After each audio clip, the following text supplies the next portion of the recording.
was born west of Round Rock, about 6 or so miles west of Round Rock. Then when the war broke out, well, I came back home for Christmas. And on January the 15th, me and 5 other boys went down to Austin on January the 15th and signed up for the Navy. They took us to San Francisco and put us on the SS Lurline, which was a Matson ship line, luxury liner, and sent us to Pearl Harbor. I got over to Pearl Harbor on April the 4th, 1942. And they sent us to a camp out there they called Camp, well, let's see, I can't remember the name of that camp, but it was at Nanakula Beach, Hawaii.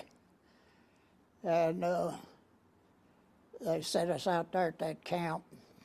We caught that train loaded with ammunition and went and helped them put it on the Enterprise, and then they just put us on there with the ammunition. The first real battle that I was in was the Battle of Midway. Of course, we didn't have too much to do in the Battle of Midway on the ship, but our pilots took a pretty good beating there. Out of 14 torpedo planes, 10 of them were lost in the Battle of Midway. And on the Yorktown, they lost all of theirs but 2. And on the Hornet, they lost all of theirs, every one of their torpedo planes. There was only one pilot that survived off of the Hornet, a guy by the name of Ensign George Gay, and he was from Waco, Texas. Well, the pilots a lot of time would come up on the gun mount, you know, because some of them were elevated, and the particular one that I was on to start with was elevated, and the pilots would come up there and they'd stand there and look around, you know, at night, look at the stars and different things and just talk. But they didn't want us gun crews to associate with them too much because we lost so many pilots. They didn't want you to get too acquainted with them because it was kind of bad for morale, they said. You know, that was their reasoning of that. We took a pretty good beating around Guadalcanal when we were there. That was our next battle after the Battle of Midway, was Guadalcanal. And what they called the Battle of the Stewart Islands, we got hit with 3 direct bomb hits and 4 near misses that did damage below the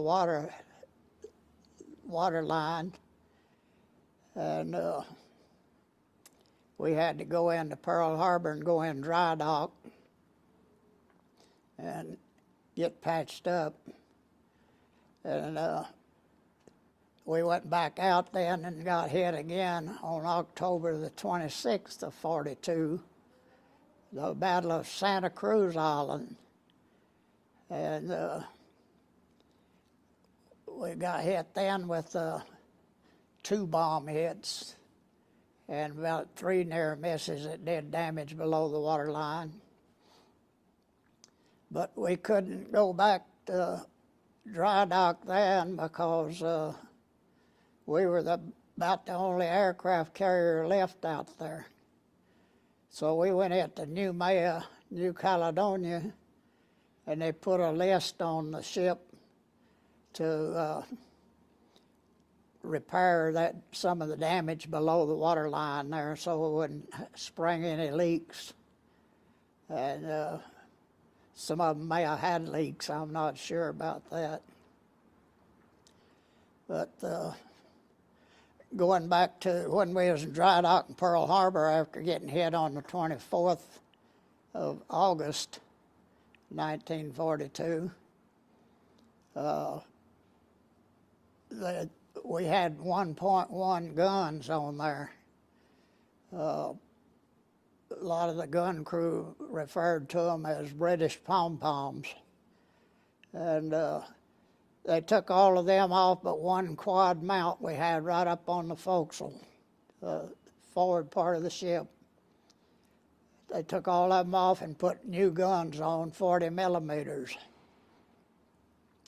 And we had those 40 millimeters in the Battle of the Santa Cruz battle.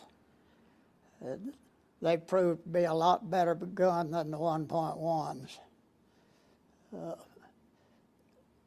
We got one less direct hit, and were attacked by more planes at Santa Cruz than we were at the Stewart Islands battle.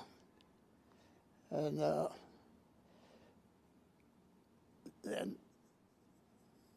then after we left them there, we were in the Battle of Tarawa.